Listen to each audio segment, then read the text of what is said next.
Ladies and gentlemen, today we embark on a journey through the complex history of abortion in America, a topic that has been at the center of medical, legal, and social debates for over a century. We will explore the formation of the American Medical Association, the criminalization of abortion, pivotal legal battles, and the evolution of women's rights movements. Babies want to get born. All babies want to get born. All babies want to get born. Hey, Soo-Chin. Oh, hi, Juno. Your baby probably has a beating heart, you know. It can feel pain. And it has fingernails. Fingernails? Really? I'm 12 years old. I attend Buffalo Middle School, I play for varsity volleyball, and I run track. My education is very important to me, and I plan on doing great things in life.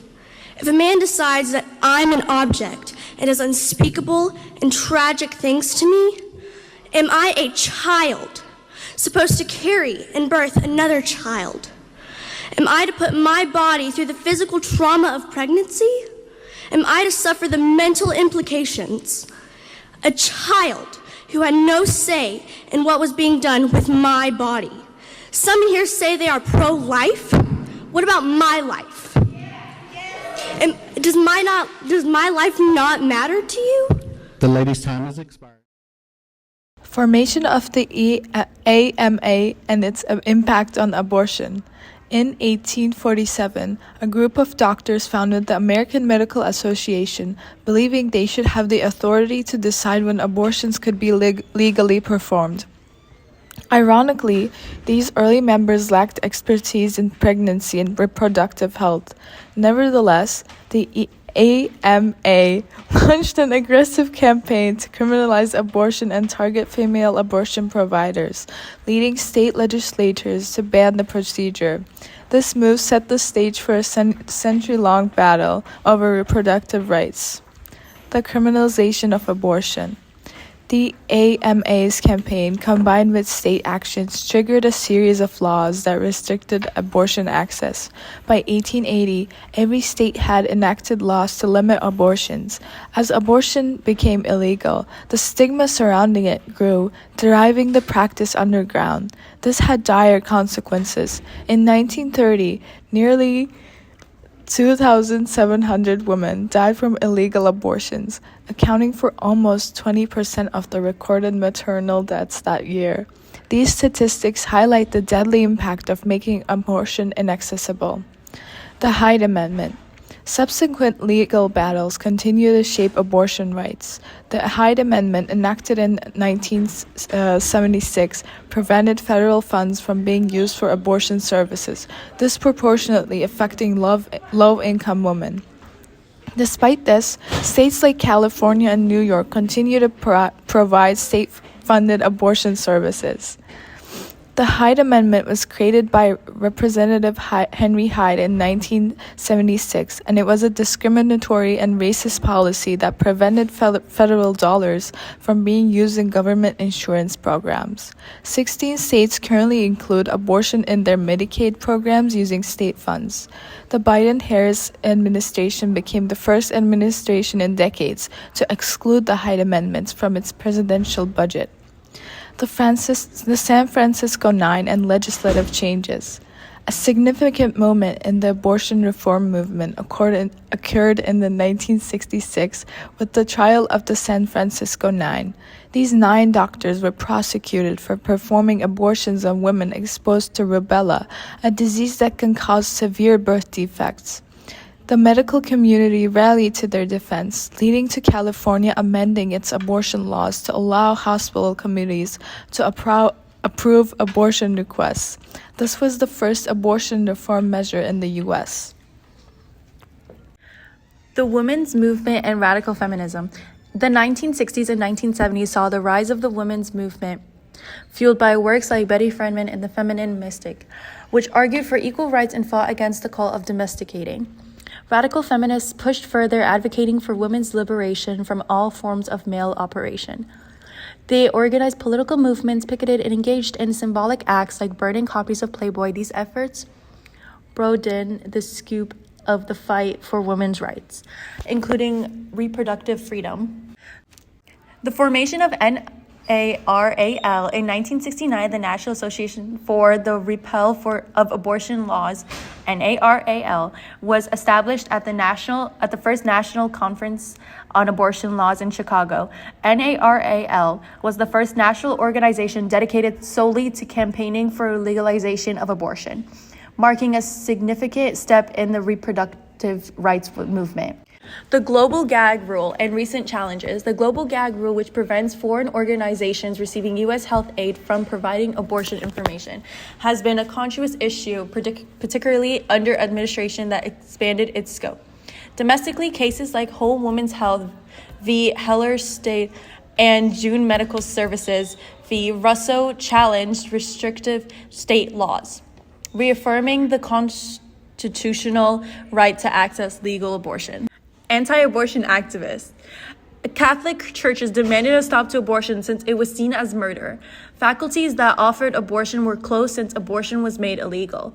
People who are anti-abortion believe that getting an abortion would mean murder. If a woman gets an abortion, they should be sent to jail for murder. Current landscape and personal stories.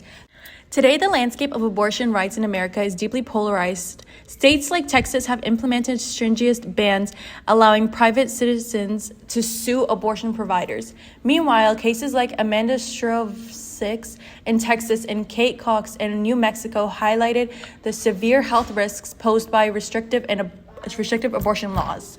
And I've also been a teenage mother on welfare and unemployed. The number of resources that are available state to state is something that is atrocious. But what it comes down to is a lot of time and energy. The choice between, do I go to work and get the money to pay rent, or do I go and I sit in the office, or do I go to this nonprofit who's requiring me to fill out this application and come to a meeting in the daytime when I'm supposed to be working? So you see it kind of like a job, like you're clocking in to fill in paperwork and you're receiving your check. It is. Low resources and creating these sort of impossible hurdles and more barriers for people who are already experiencing them to overcome to get the help is not a help at all.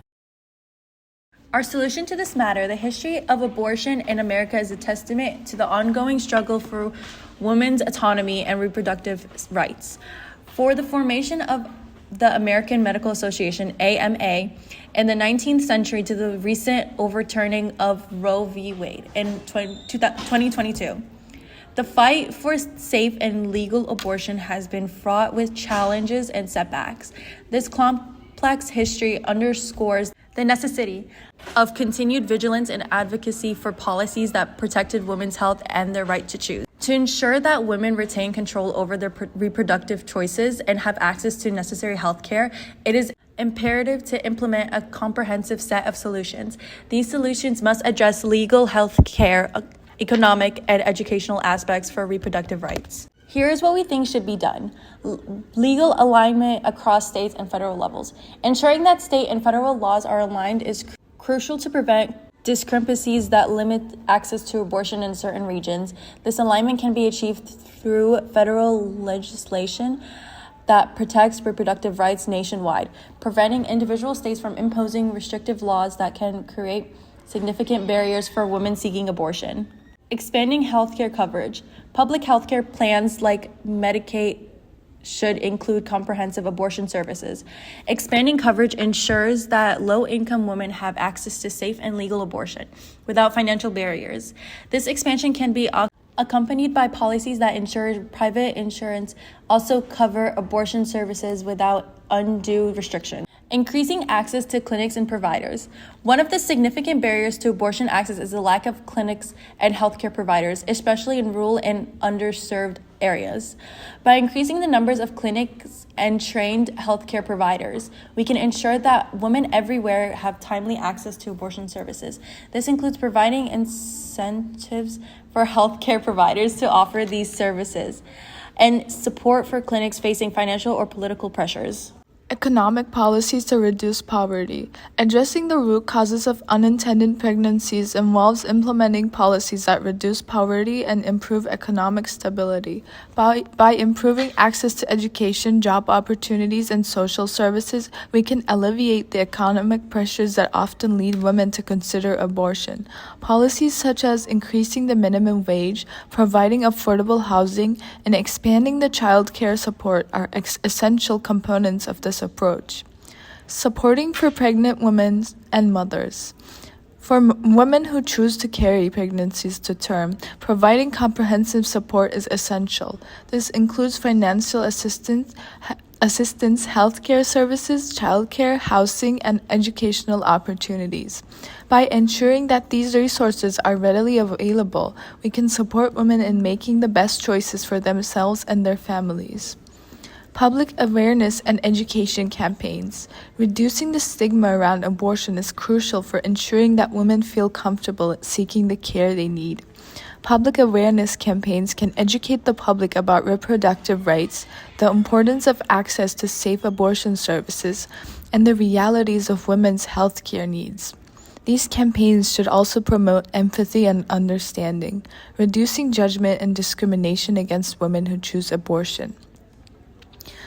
And finally, comprehensive sex education. Promoting comprehensive sex education is vital for preventing unintended pregnancies and ensuring that individuals have the information they need to make informed choices about their reproductive health.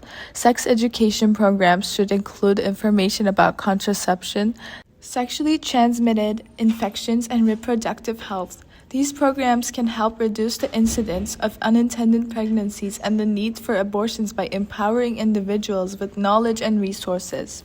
By implementing these solutions, we can create a more supportive and equitable environment for women to make informed decisions about their reproductive health. It is essential to continue advocating for these policies and ensuring that women's rights are protected at all levels of government and society. Thank you.